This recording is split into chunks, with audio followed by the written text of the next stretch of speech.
이어서 이게 좀 잘 안 잡히네요.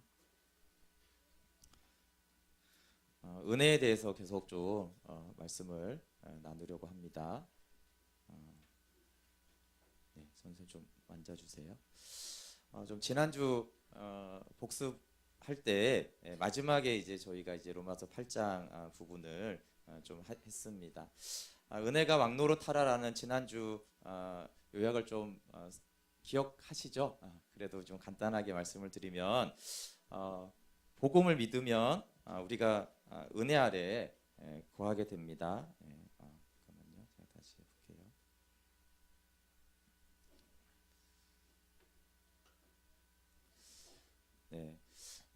복음을 믿으면 구원도 받지만 자동적으로 은혜 아래에 거하게 되는 것입니다. 그래서 오직 믿음으로 살려면 은혜가 왕노릇하게 해야 되는 것입니다. 우리가 예수님을 믿으며 은혜 아래 있지만 그 믿음 안으로 계속 살아가려면 은혜가 왕노릇하게 해야 된다라고 했습니다. 그래서 은혜가 왕노릇이 지속이 되면 우리가 생명 안에서 이제 왕노릇을 하는 그리스도인으로 살아갈 수 있습니다. 그리고 지난주에 은혜의 파워에 대해서 좀 나눴습니다. 로마서 5장 20절에 죄가 더한 곳에 은혜가 더욱 넘쳤나니, 죄가 더한 곳에 은혜가 있다가 아니라 더욱 강조하면서 넘친다라고 하면서 은혜는 무한대의 파워와 힘을 가지고 있습니다. 그래서 은혜는 모든 피조물로부터 하나님으로부터 끊지 못하게 하는 힘이 있어요. 누군가 떼어내려고 하면 떼어내지 못하게 하려면 힘이 있어야 되는 거 아니에요, 그렇죠? 단순하게 접착제도 강력 접착제가 뭐예요? 힘이 있어야지 떼어내지 못하는 거죠. 그래서 하나님의 사랑에서 끊을 수 없다라고 했을 때는 그것이 힘과 파워를 의미하는 것입니다. 그리고 친히 전능하신 성령님께서 우리의 연약함을 도와주십니다. 그리고 은혜가 어디까지 미치냐면 모든 일에 미친다고 그랬어요. 모든 일. 그리고 은혜가 한 일은 이미 영화롭게 우리를 하고, 이미 너는 영화롭게 된 자로 이제 그 과정을 밟아가자. 결론을 내놓고 다시 영화가 시작되는 것처럼 그렇게 은혜가 우리의 삶을 이끌어갑니다. 이 벽보 기억나시죠? 벽보 자체는 엄청 약한 것입니다. 벽보처럼 우리는 종이 한 장에 불과해서 우리는 찢어지기도 쉽고 너무나 약한 존재죠. 그렇지만 벽에 붙어 있기 때문에 이길 수가 있고, 벽에 붙어 있기 때문에 벽보다 강하지 않으면은 이 벽보를 이기지 못하는 것입니다. 로마서 8장 31절 우리 다시 한번 좀 읽어볼게요. 오늘 제목과 같은 말씀입니다. 8장 31절 같이 한번 읽어볼게요. 시작. 그런즉 이 일에 대하여 우리가 무슨 말하리요? 만일 하나님이 우리를 위하시면 누가 우리를 대적하리요? 하나님의 은혜의 가장 큰 것은 우리가 구원받아 하나님의 자녀가 된 것이에요. 근데 이제 하나님의 자녀가 된 우리에게 가장 큰 은혜는 하나님이 우리를 위하신다는 거예요. 하나님이 우리 편이 되어 주시고 우리를 위해 주셔서 누가 우리를 대적하리요? 살아갈 때 대적이 많잖아요, 그렇죠? 보이지 않는 수많은 이 영적 싸움에서 하나님이 우리 편이 되어 주신다라는 것이에요. 이것이 하나님의 은혜죠. 우리가 살아가는 동안 하나님이 내 편이 되어 주셔서 같이 내 편이 되어 싸워준다라면 누가 내 적이 될 수 있겠는가? 누가 우리를 이길 수 있겠는가라고 하는 것입니다. 어느 정도로 우리 편인가라고 했을 때 32절에 표현됐다고 그랬어요. 그럼 어느 정도로 우리 편이 되어 주셨는가라고 했을 때 자기 아들을 아끼지 아니하시고 우리 모든 사람을 위하여 내주시니가 어찌 그 아들과 함께 모든 것을 우리에게 주시지 않겠느냐라고 했어요. 어떻게 우리를 위합니까? 아들을 내어줬어요, 그렇죠? 그리고 다른 모든 것을 줘서라도 우리 편을 들겠다는 거예요. 이게 이어지잖아요. 31절과 32절이. 그러니까 우리를 위하시는 하나님이 어떻게 위하십니까? 아들도 내어주셨고, 그리고 필요하다면 그 다른 모든 것을 줘서라도 우리를 위하시겠다, 우리 편이 되어주겠다, 그래서 대적들을 이기게 하겠다라는 것이 하나님이 얼만큼 우리를 위하는지 결정하시고 말씀하는 것입니다. 그리고 하나님이 어떻게 우리 편이 되어주시는가에 대한 예가 이제 그러면 이 죄 지은 자는 어떻게 하는 것인가?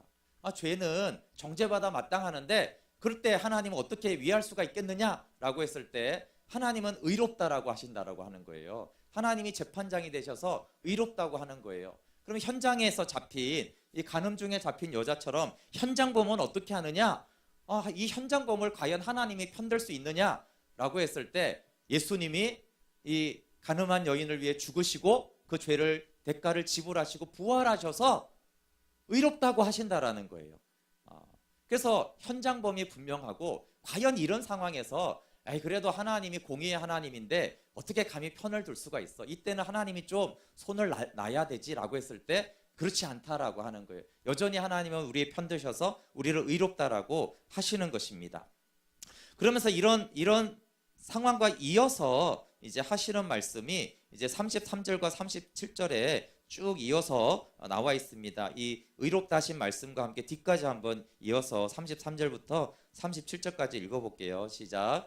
누가 능히 하나님께서 택하신 자들을 고발하리요? 의롭다 하신 이는 하나님이시니 누가 정죄하리요? 죽으실 뿐 아니라 다시 살아나신 이는 그리스도 예수시니 그는 하나님 우편에 계신 자요 우리를 위하여 간구하시는 자신이라. 누가 우리를 그리스도의 사랑에서 끊으리요? 환난이나 공고나 기근이나 적신이나 위험이나 칼이랴. 기록된 바 우리가 종일 주를 위하여 죽임을 당하게 되며 도살당할 양같이 여김을 받았나이다 함과 같으니라. 그러나 이 모든 일에 우리를 사랑하시는 이로 말미암아 우리가 넉넉히 이기느니라. 네, 여기서 이제 쭉 의롭다 한다. 정죄당해도 그래도 너는 깨끗하다, 의롭다라고 한다라고 했잖아요. 그러면서 하고 싶은 얘기는 33절과 34절은 예예요. 35절에 뭐라고 말합니까? 그럼 누가 우리를 그리스도의 사랑에서 끊으리요? 근데 이제 31절도 누가가 나왔잖아요. 누가 우리를 대적하리요? 그리고 35절에는 누가 우리를 그리스도의 사랑에서 끊으리요? 다 같은 말이에요. 그렇죠? 그 대적자들이 하고 싶은 일은 결국 하나님의 사랑에서 우리를 끊어내는 거예요. 하나님으로부터 끊어내는 거잖아요. 그렇죠? 근데 반복해서 누가 대적하냐? 누가 끊겠느냐? 이렇게 말하는 거예요. 그러면서 환난이든 공곤이든 박해든 기근이든 적신이든 이런 환경적인 것이든 다 안 된다. 우리는 어떤 존재예요? 근데 우리가 강하니까 끊어낼 수 없다가 아니라 우리는 도살당할 양같이 약한 존재라는 거예요. 이게 도살당할 양이잖아요. 여기 잡혀있는. 얼마나 약해요? 근데 우리는 이런 존재인데도 불구하고 아무도 우리를 대적할 수 없고 아무도 우리를 하나님의 사랑에서 끊을 수 없다라는 거예요. 왜 그래요? 37절도 이 모든 일에 우리를 사랑하시는 이로 말미암아 우리가 넉넉히 이기느니라. 31절을 계속 설명하는 거예요. 하나님이 우리를 위하시면 누가 대적하겠느냐? 이 모든 일에 우리를 사랑하시는 이로 말미암아 우리는 넉넉히 이긴다. 대적들이 있잖아요. 그런데 그 대적에게 이길 수 있다라는 거죠. 근데 우리 상태는 우리는 도살당할 양처럼 약하다. 우리는 간음 중에 잡힌 여자처럼 정죄당할 수밖에 없다. 우리는 할 말이 없다. 우리는 힘이 없다. 우리는 약하다. 우리는 현장범이다. 그렇지만 우리를 위하시는 그 하나님으로 인하여서 하나님은 우리를 의롭다 하시고 그 사랑에서 끊어낼 자도 없고 우리를 이길 자도 없다라고 하는 것입니다. 그래서 넉넉하게 이기는 것이죠. 이 도살당할 양은 여러분 생각해보세요. 이 세상에 참 약한 게 많지만 그 중에 가장 약한 동물이 양이고 그 양 중에서도 그래도 푸른 초장에서 이렇게 있는 양은 이렇게 도망이라도 갈 수 있잖아요. 근데 이 도살당할 양은 이 만물 안에 모든 생명체 중에 가장 약하고 약한 걸 말하는 거예요. 근데 우리가 그런 존재와 같다. 그런데 도살당할 같은 우리 양과 같은 우리지만 우리를 위하시는 전능하신 하나님이 우리 편이 되시고 우리를 위하기 때문에 우리는 이긴다도 아니고요. 넉넉히 이긴다라고 하는 거예요. 넉넉하게 이긴다. 이것이 은혜죠. 하나님의 은혜 때문에 우리가 넉넉하게 이기는 거예요. 그런데 이렇게 하나님이 일방적으로 우리를 위하시면 하나님이 불의한 것이 아니냐. 아니 왜 죄인을 죄인이라고 해야지 왜 죄인을 의롭다 하시느냐. 현장범은 처벌을 받아야지 왜 현장범 안에 죄 있는 자가 돌로 쳐라 그래가지고 이 여인을 놓아주느냐. 그럼 하나님이 불의하지 않느냐. 너무 일방적이지 않느냐라고 말할 수 있어요. 하나님이 너무 일방적인 거 아니에요? 그럼 편파적이지 않아요? 라고 하나님 앞에 질문할 때 하나님의 대답이 뭐냐 하면요. 그래 나는 편파적이다 이 말이에요. 그게 하나님의 말씀입니다. 9장에서 11장은 이제 이스라엘의 문제도 다르고 여러 성교의 문제도 다르지만 이 9장과 11장에도 계속 이 은혜의 주제가 강하게 흐르고 있어요. 그래서 이 은혜의 관점으로 이 9장부터 11장을 보면 하나님은 그래 나는 편파적으로 너희를 위하는 자다. 하나님 편파적으로 우리를 편든다. 이 말씀이 9장부터 11장에 나와 있어요. 그럼 9장 한번 11절부터 13절 한번 읽어볼게요. 9장 11절에서 13절 시작. 그 자식들이 아직 나지도 아니하고 무슨 선이나 악을 행하지 아니한 때에 택하심을 따라 되는 하나님의 뜻이 행위로 말미암지 않고 오직 부르시는 이로 말미암아 서게 하려 하사 리브가에게 이르시되 큰 자가 어린 자를 섬기리라 하셨나니 기록된 바 내가 야곱은 사랑하고 에서는 미워하였다 하심과 같으니라. 네, 하나님이 태어나기도 전에 이렇게 야곱과 에서가 태중에 있을 때 내가 야곱은 사랑하고 에서는 미워하였다라고 하는 거예요. 굉장히 딱 들으면 불만이 막 나오는 말이 아니에요? 뭐야 짜증나게 그런 게 어디 있어? 이런 생각이 막 들지 않으세요? 굉장히 좀 기분 나쁠 수 있는 하나님이 그런 하나님이야? 진짜 불공평하네, 불의하네, 이렇게 하는 말을 하는 거예요. 그런데 왜 그렇게 하느냐에 대해서 바울이 말하기를 하나님의 뜻은 행위로 이루어지지 않고 오직 부르시는 이로 말미암아 된다는 거예요. 부르시는 이로 말미암아 된다는 게 은혜로 된다는 거예요. 우리에게 의해서 되지 않고 부르시는 하나님에 의해서 되는 게 은혜예요. 우리가 강해서 이기는 게 아니라 하나님이 우리를 위해서 되는 게 승리하는 게 그게 은혜거든요. 그래서 하나님이 하나님으로 인하여서 하나님의 뜻이 이루어지는 것이기 때문에 하나님은 야곱을 사랑하고 에서를 미워했다라는 것이에요. 그래서 은혜를 말하기 위해서 이 말을 하시는 것이죠. 그래서 너무 이제 일방적으로 편드시니까 하나님이 이런 항의를 받은 것이에요. 우리 9장 14절 한번 읽어볼게요. 시작. 그런즉 우리가 무슨 말을 하리요? 하나님께 불의가 있느냐? 그럴 수 없느니라. 바울이 이 말은 무슨 뜻이에요? 하나님은 그럼 불의하구나. 그럼 태중에서 그렇게 했다면 하나님은 불공평하다. 그러니까 하나님 너무 편파적이네. 이렇게 항의하고 질문하고 따지는 사람이 많이 있었어요. 그러니까 바울이 그럼 하나님 불의하시냐? 되 묻는 거죠. 왜냐하면 불의하다는 말을 많이 들었기 때문에 그럼 하나님이 불의하시냐? 그럴 수 없다는 거예요. 하나님이 불공평하다는 표현을 많이 들으셨어요. 그러면 여러분, 여러분이 뭐 저도 그렇고 누군가 그럼 하나님 불공평한 거 아니냐? 네가 믿는 하나님 그 불공평한 거 아니냐? 그러면 우리는 좀 어떻게 대답하겠어요? 저 같으면 아니야, 불공평하지 않아. 그건 오해야. 하나님 물론 은혜를 베풀지만 다 이런 이유가 있고 저런 이유가 있어서 그렇게 편드는 거야. 하나님은 공정한 하나님이야. 이렇게 대답하고 싶지 않으세요? 저 같으면 그렇게 대답했을 거예요. 그런데 하나님의 대답이죠. 바울의 대답이. 하나님의 대답이 어떻게 하느냐면요, 그렇게 설명하지 않으세요. 하나님의 대답은 뭐냐면 네가 불의하다고 질문한 자격이 있냐? 이렇게 묻습니다. 우리 9장 19절부터 21절 한번 읽어볼게요. 19절부터 21절 시작. 혹 내가 내게 말하기를 그러면 하나님이 어찌하여 허물하시느냐? 누가 그 뜻을 대적하느냐 하리니 이 사람아 내가 누구이기에 감히 하나님께 반문하느냐? 지음을 받은 물건이 지은 자에게 어찌 나를 이같이 만들었느냐 말하겠느냐?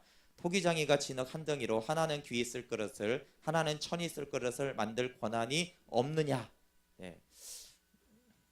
이 말씀은 더 열받게 하는 말씀이에요. 아니 불공평하지 않냐? 그러면 불공평하지 않다 이렇게 말을 해줘야지. 네가 그런 질문할 자격이 있어?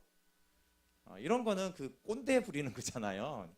그 애들이 선생님한테 막 질문하다 선생님 난처하면 야 어디 감히 입을 벌리고 있어 입담으로, 이런 거 똑같은 거잖아요. 거의 뭐 강아지가 니네들끼리 소고기 먹는 일이 옳으냐?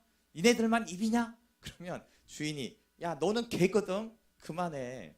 그러니까 옳고 그름을 말해줘야 되는데 너는 개거든 이렇게 이제 말을 하는 게 너는 진흙 한 덩어리거든. 이렇게 이게 대답이에요. 불공평하지 않냐에 대해서 이게 좋은 대답입니까? 좋은 대답이 아니죠. 그러면 여러분 우리가 생각해 볼 것이 그러면 하나님이나 바울은 멍청한 것인가? 질문의 요지를 파악을 못한 것인가? 그럼 하나님과 바울이 우리보다 이성적이고 논리적입니다. 근데 8장부터 9장에서 계속 되는 거는요, 전혀 논리적으로 대답해 주지 않아요. 합리적으로 설명해 주지를 않습니다. 그리고 그냥 우기는 것 같아요. 우기는 것 같아요. 하나님 무조건 우리 편들어. 그리고 좀 뭔가 딸리는 것 같으면 내가 하나님이고 넌 진흙이거든. 어디 진흙이 감히, 야 네가 무슨 질문할 자격이 안 된다니까. 너는 입이나 다물어. 그리고 하나님은 공의로와. 이렇게 그냥 막무가내로 대답을 하는 거예요. 우리는 이제 비록 망가지긴 했지만 그래도 논리와 합리성이 있으니까 계속 이 9장부터 읽으면 마음이 불편해요. 그냥 성경에 있으니까 진리지 마음에 안 든다. 그리고 이런 거 가지고 안 믿는 사람이나 삐딱한 사람이 질문하면 나는 곤혹스럽겠다. 이렇게 이제 느끼죠. 이런 그런 얘기하고 싶지도 않아요. 그래 하나님도 우기시나 이런 것이 되죠. 근데 왜 하나님이 이렇게 대답을 할까요? 그럼 만약에 하나님이 불공평한 거 아니냐? 하나님이 우리 그런 방식으로 그 정도로 은혜를 베푼다면 그거는 불공평하잖아요 라고 했을 때, 만약에 설명이 된다라면, 논리적으로 설명을 할 수 있다면 그건 은혜가 아니에요. 여러분, 은혜는 비논리적이야만 은혜예요. 만약에 제가 누군가에게 굉장히 은혜를 베푸는데 누군가가 목사님 목회하는데 그래 편파적으로 하시면 안 되죠. 공정하게 하셔야죠. 모두를 똑같이. 이렇게 했는데 제가 불공평하게 보이는 것 같지만 사실은 다 이유가 있어요 라고 했을 때 사실 그건 은혜가 아니에요. 인간들은 그걸 은혜라고 했지만 그건 은혜라고 하면 약한 은혜죠. 작은 은혜죠. 이유가 있잖아요. 내가 잘 도와줘야 돼. 이유가 있잖아요. 그 사람을. 근데 하나님이 주시는 은혜는 뭐냐면요, 진짜 가치가 없는 거예요. 이유가 하나도 없어요. 1도 없어요. 정말 왜 그 애를 도와줘야 되는지, 왜 편들어야 되는지 이유가 하나도 없어요. 그러니까 논리적으로 답할 게 없단 말이에요. 논리적으로 하나님 우리를 위해야 될 이유가 없어요. 실제로 우리를 편들어서 우리에게를 이기게 해야 될 이유가 진짜 하나도 없단 말이에요. 그러니까 논리적으로 대답할 게 없죠. 그리고 만약에 논리가 선다면 그것은 은혜가 아니라고요. 은혜가 아니에요. 은혜는 뭐예요? 자격이 없는 자에게 하나님이 주시는 선물이란 말이에요. 자격이 있는 자에게 주는 것은 은혜가 아니에요. 일을 했는데 돈을 받은 것은 은혜가 아니란 말이에요. 일을 하지 않았는데 돈을 주니까 비논리적이잖아요. 이게 논리성이 맞습니까? 여러분, 쟤는 일하고 돈 받고 나는 일 안 하고 돈 받았어요. 그러면 항의할 거 아니에요. 직원들이 쟤는 왜 일을 안 했는데 똑같이 월급을 주냐고 항의할 거 아니에요. 그럼 사장이 뭐라고 말해야 돼요? 이유를 만약에 될 수 있잖아요. 얘는 옛날에 공헌을 많이 했거든. 그러면 은혜가 아니에요. 사장이 돈을 줄 이유가 있었잖아요. 근데 진짜로 하나도 없는 거예요. 이 사람이 똑같이. 근데 똑같이 일한 자와 일 안 한 자를 똑같이 주니까 불공정하다라고 했을 때 은혜야 이렇게 말하는 거예요. 그래서 은혜를 베풀 때는 항상 어떤 평가를 듣냐면 불공정하다라는 평가를 듣게 돼 있어요. 그래서 진짜로 내가 사람들 누군가한테 은혜를 베풀었으면요, 그건 불공평해요 라고 말을 실제로 듣고 그게 맞아야지 그건 진짜 깊은 은혜를 베푼 거예요. 그래서 은혜를 말하기 때문에 여러분, 은혜는 비논리적이어야 돼요.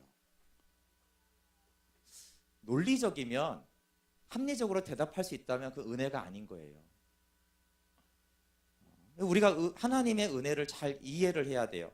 그럼 무한한 은혜일수록 무한히 비논리적입니다. 큰 은혜일수록 크게 비합리적이에요. 작은 은혜는 조금의 논리를 댈 수 있죠. 충분하지는 않을지라도. 그래서 하나님이 지성을 창조한 분 아니세요? 하나님처럼 논리적이고 완벽하게 어떤 논쟁을 이길 수 있는 분이 누가 있겠어요? 근데 이 로마서는요, 전혀 논쟁에서 이게 충분히 질 수 있는, 그러니까 주권이야 이래버린단 말이에요. 주권이거든? 어디 질문을 하고 있어. 이렇게 하는 거예요. 여러분, 하나님의 은혜가 이것이 얼마나 크고 무한한가를 말하는 거예요. 하나님의 은혜가 얼마나 무한하냐면 전혀 비논리적이에요. 그럼 내가 왜 하나님의 은혜를 받았을까요? 정말 은혜를 아는 사람은 대답을 할 수가 없어요. 없어야 돼요. 내가 모태신앙이고 내가 그래도 기도는 했지, 어떤 이유가 있어서 하나님의 은혜를 받았다고 생각하는 사람들은 은혜를 모르는 사람이에요. 여러분, 역사상 하나님의 놀라운 사람들의 공통점이 뭐냐 하면요, 내가 왜 하나님의 은혜를 받았지? 대답할 게 없는 사람들이에요. 이유가 없어요. 아무리 찾아도 하나도 없어요. 그런 사람들이 진짜 하나님의 사람들이 된 거예요. 근데 뭐 하나라도 은혜 받을 이유가 내가 있었다라고 생각하는 사람들은 아직 그 하나님의 은혜의 무한성을 모르는 거예요. 어떻게 우리를 위하시는지를 모르는 거죠. 그래서 하나님은 오해를 많이 받으세요. 근데 그 오해를 설명하지 않습니다. 설명하지 않아요. 왜냐하면 이유가 진짜 없으니까. 그냥 은혜를 베푸시는 거예요. 그게 은혜니까. 그게 긍휼이라는 거니까. 그런 것입니다. 그래서 인간의 은혜하고 달라요. 인간의 은혜는 뭔가 하나라도 있어요, 이유가. 물론 일반적으로 충분한 이유가 있어도 돕지만 그래도 하나라도 있으니까 뭔가를 돕는 건데 하나님의 은혜는 전혀 달라요. 아무 이유가 없어요. 자격 조건이 없는 것입니다. 그럼 왜 우리가 이렇게 오해받을 정도까지 하나님은 우리를 도우시는 것입니까? 16절에 그 말씀이 나와 있어요. 16절 같이 읽어볼게요. 시작. 그런즉 원하는 자로 말미암음도 아니요 다른 박질하는 자로 말미암음도 아니요 오직 긍휼히 여기시는 하나님으로 말미암음이니라. 여러분 구원과 생명, 이김, 승리는요 우리가 원해서 된 것도 아니고 다른 박질해서 노력해서 된 것도 아니고 오직 하나님의 긍휼로만 되기 때문에 그래요. 하나님의 긍휼로만 돼야 되기 때문에 은혜로 되는 거예요. 은혜로. 철저히 타락했고 죄와 싸우기에는 우리가 무능하기 때문에요. 우리는 원해도 안 되고 다른 박질해도 안 돼요. 그럼 어떻게 되죠? 하나님의 긍휼로 되는 거예요. 긍휼과 은혜 같은 의미예요. 하나님의 은혜로 되는 거예요. 완전히 구제불능이 어떻게 새 생명으로 살겠어요? 아니 저렇게 철저한 결박을 어떻게 끊어내겠냐고요. 이유로 설명으로 그렇게 할 수 없어요. 하나님의 은혜로 되는 거예요.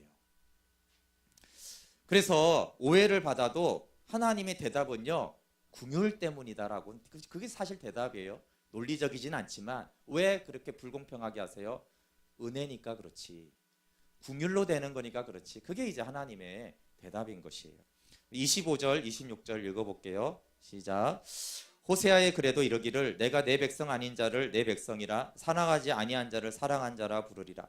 너희는 내 백성이 아니란 그곳에서 그들이 살아계신 하나님의 아들이라 일컬음을 받으리라 함과 같으니라. 네. 여러분 오해를 받아도 하나님은 계속 이렇게 말씀하세요. 내 백성 아닌 자를 내 백성이라. 근데 여기 과정에 설명이 없어요. 내 백성이 아닌데 왜 하나님의 백성이 됐어요? 이유가 여기 있어요? 이유가 없어요. 그냥 내 백성이 아니에요. 아닌 게 분명한데 근데 내 백성으로 한 거예요. 이유는 없어요.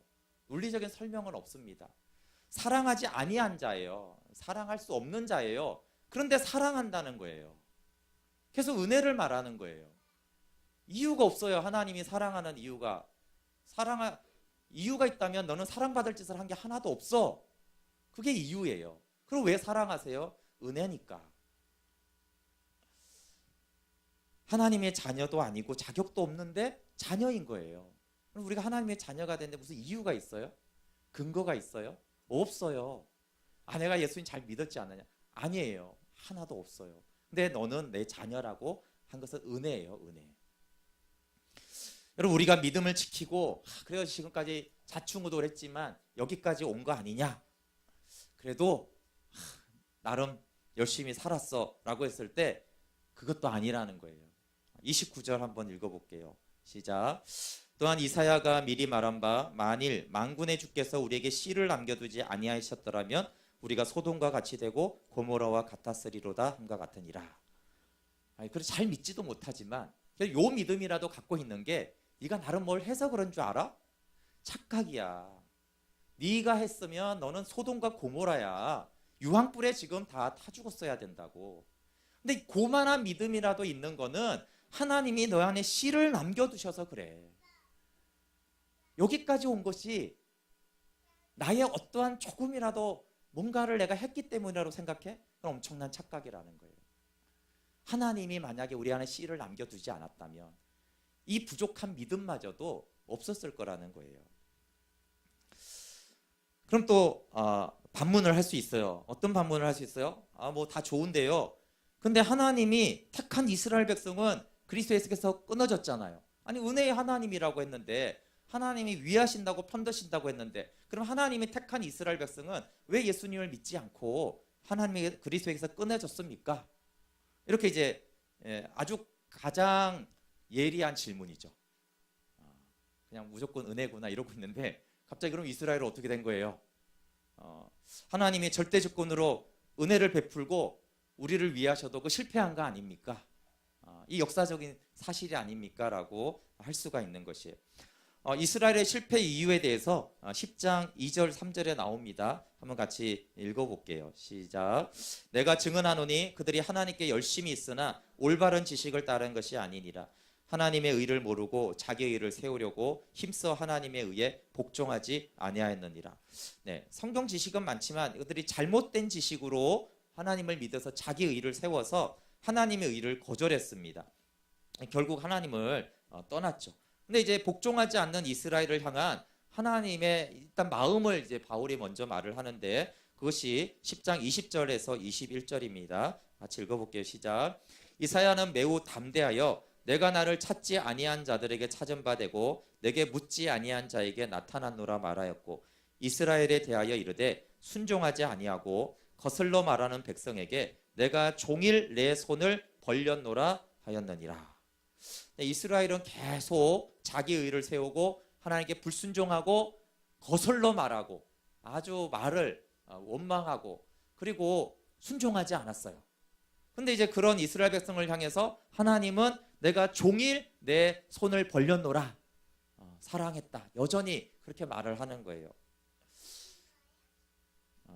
그래서 하나님이 택한 이스라엘을 버리지 않았느냐라는 질문에 대해서 하나님은 버리지 않았다라는 것이 바울의 대답이죠. 우리 11장 1절 2절 같이 읽어볼게요. 11장 1절 2절 시작.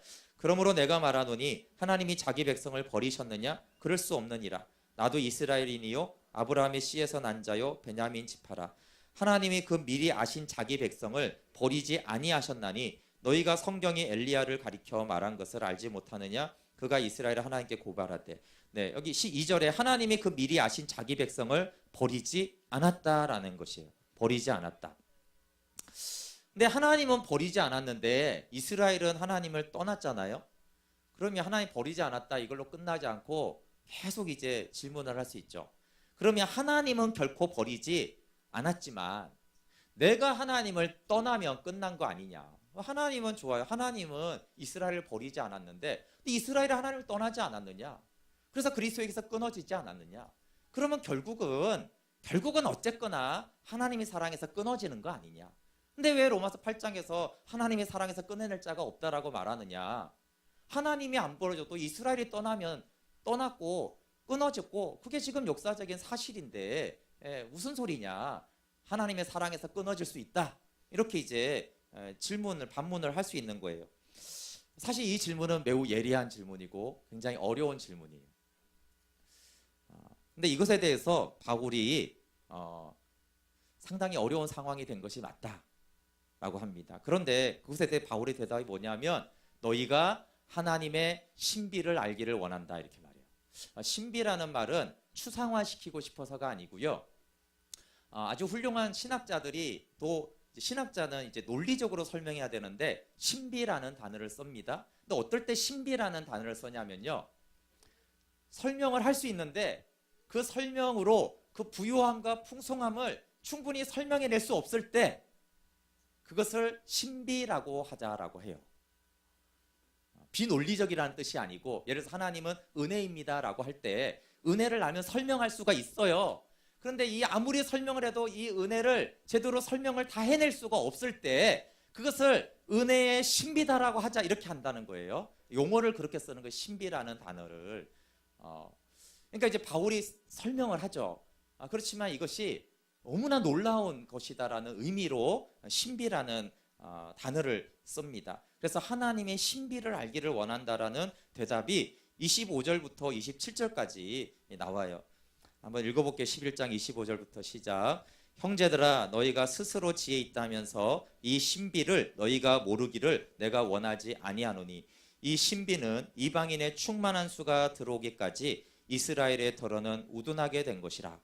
그리하여 온 이스라엘이 구원을 받으리라. 기록된 바 구원자가 시온에서 오사 야곱에게서 경건하지 않은 것을 돌이키시겠고 내가 그들의 죄를 없이 할 때 그들에게 이루어질 내 언약이 이것이라 함과 같으니라.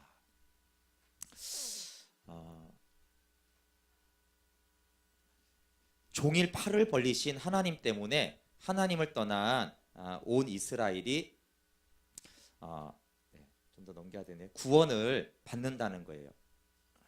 하나님은 돌아오게 하시고 죄를 사하시고 은혜를 이루십니다. 근데 이 신비가 뭐냐면 야, 그렇게 해서 그렇지, 이스라엘이 하나님을 떠났지, 하나님은 안 버렸어도, 그래서 이것이 다 끊어지고 하나님의 은혜와 사랑이 끊어진 것 같지, 근데 이것이 하나님의 신비 안에 있다라고 하면서 오히려 이방인들이 충만한 수가 들어오게 되었고, 이방인들이 충만한 수가 들어오기까지 하나님이 드러는 우둔하게 해서 지금 유대인들이 하나님을 믿지 않는 것이다, 이렇게 말하는 것이죠. 그리고 11장 29절에 이어서 이렇게 말하는 거예요. 하나님의 은사와 부르심에는 후회하심이 없다. 이 아주 통렬한 지적과 질문에도 여전히 하나님의 신비한 은혜로 하나님의 부르심에 후회가 없다, 번복된 적이 없다는 거예요. 하나님의 은혜는 실패하지 않아요.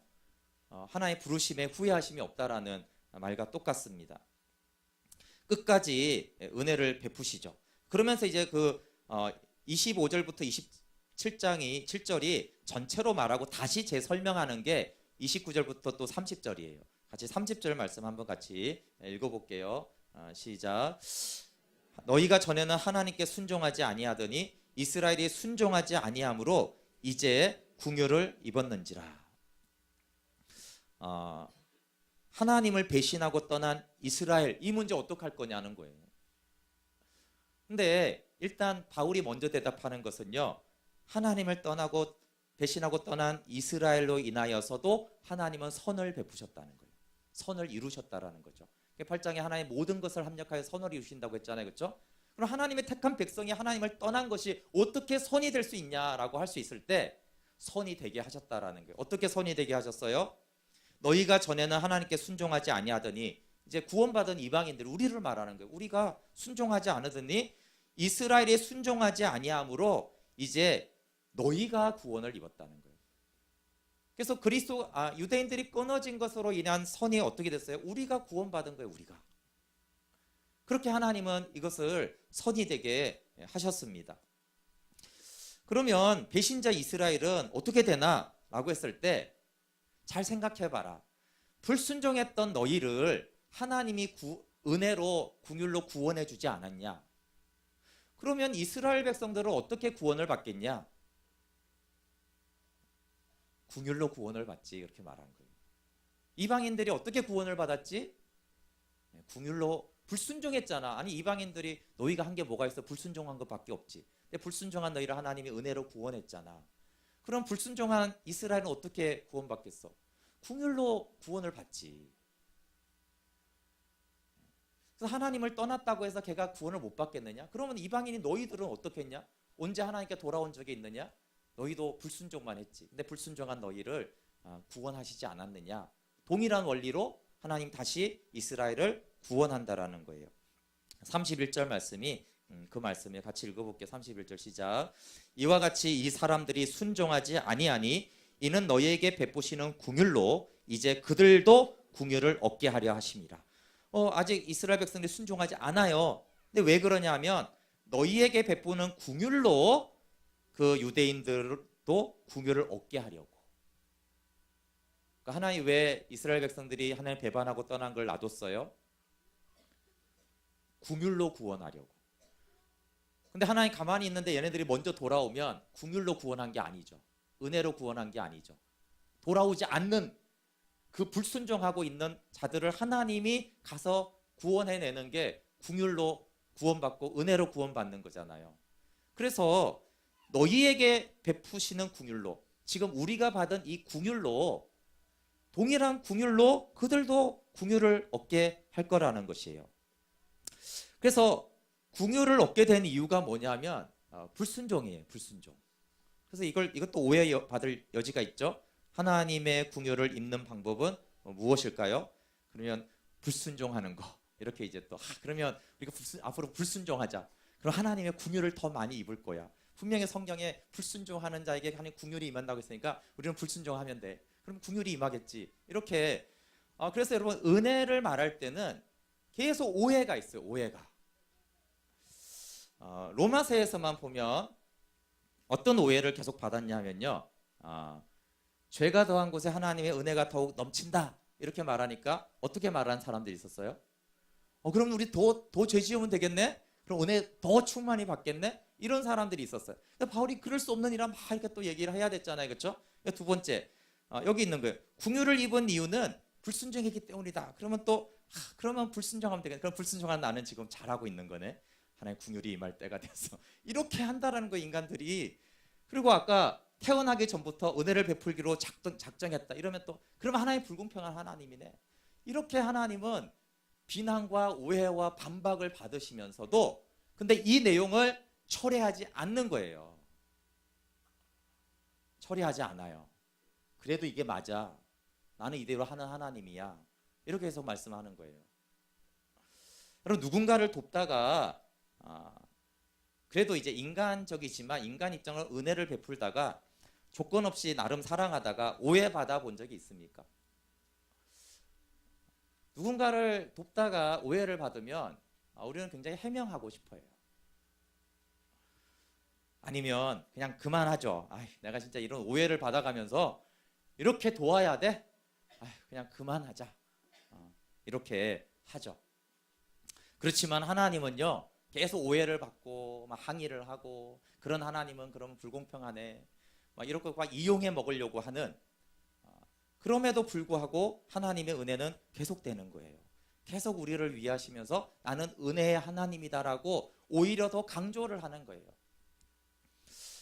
그리고 이제 가장 놀라운 하나님의 긍휼이 32절에 있어요. 제가 이제 원래 본문을 이것으로 하려고 하다가 하나님의 가장 큰 긍휼은 32절에 나타나 있는 것 같아요.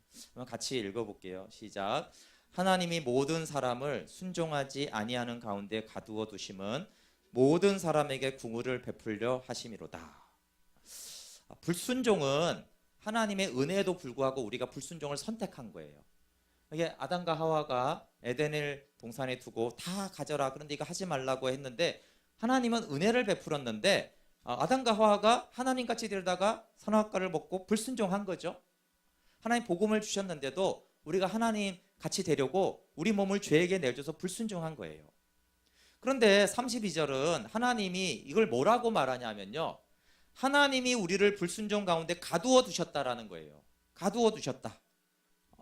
내가 가두어 준 거야. 내가 불순종하도록 가두어 준 거야. 이렇게 말을 한다고요. 이게 의미를 아시겠어요? 탕자가 아버지를 떠나서 나간 거잖아요. 근데 아버지는 이렇게 말하는 거예요. 네가 허랑방탕한 거는 내가 허랑방탕하도록 놔둬서 그래. 이렇게 아버지가 말을 해준다라는 거예요. 또 대표적인 예가 있죠. 요셉이 형들에게 그렇게 말했어요. 형들이 아주 악하게 요셉을 죽이려고 하다가 팔아버렸잖아요. 노예로. 근데 요셉은 뭐라고 그래요? 그냥 형들이 한 게 아니에요. 하나님이 하신 거예요. 이렇게 말을 하는 거예요. 그냥 에이 형들 엄청 못됐지? 나 죽이려고 했지? 근데 내가 용서해 줄게. 이렇게 하는 것도 은혜죠. 이것도 은혜입니다. 엄청난 은혜예요. 근데 어떻게 말하면서 은혜를 베풀냐 하면 형들이 한 게 아니야. 형들이 한 게 아니야. 하나님이 하신 거야. 그리고 내가 돌봐줄게. 걱정하지 마. 이건 차원이 다른 은혜인 거예요. 이해가 가세요?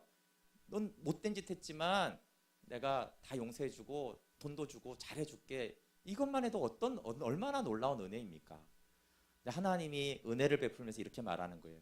네가 불순종했잖아. 근데 사실은 내가 너를 불순종 가운데 가두어 둬서 그런 거야. 네 잘못이 아니야. 네가 한 게 아니야. 내가 그렇게 했어. 그렇게 말한 거예요. 여러분 하나님의 놀랍고 탁월한 긍휼은 불순종하고 반역하는 자를 긍휼로 구원하여 주시는 그래서 신비죠. 신비라고 하는 거예요. 긍휼보다는 은혜라는 말로는 아직 다 설명할 수 없는 더 놀라운 은혜이기 때문에 이건 신비다라고 말하는 것이. 분명히 불순종하고 반역했는데 넌 불순종하지 않았어 이렇게 말해주는 거예요. 불순종하지 않았어. 왜 그렇게 말해줘요? 불순종했는데 용서해줄게 그러면 은혜는 받아도 정죄감이 있잖아요.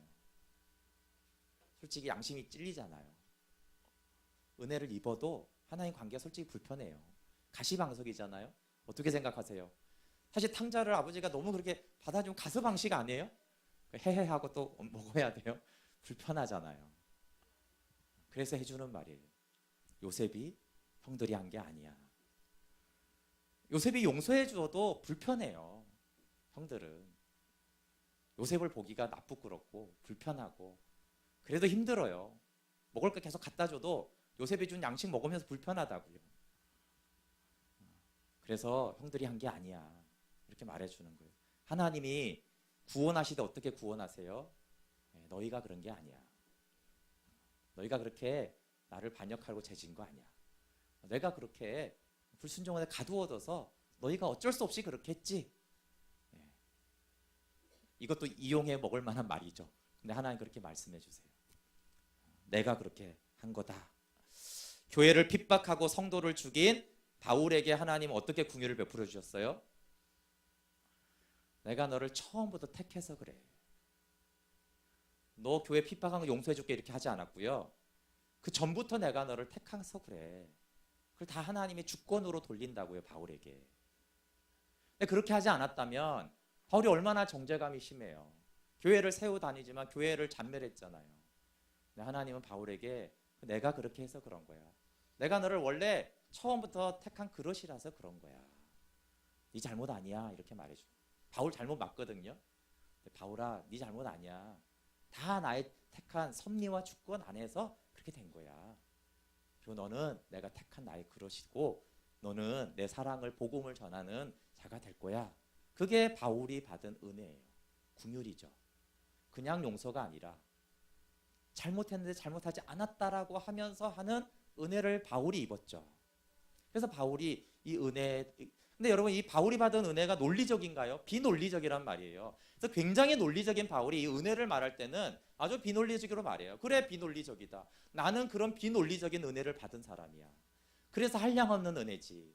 그래서 무한한 은혜지. 그래서 그 은혜를 나는 외면할 수 없는 은혜다. 그렇게 이제 바울이 은혜와 관련해서는 아주 그냥 비논리적입니다. 하나님이 우리에게 베푸시는 긍휼입니다.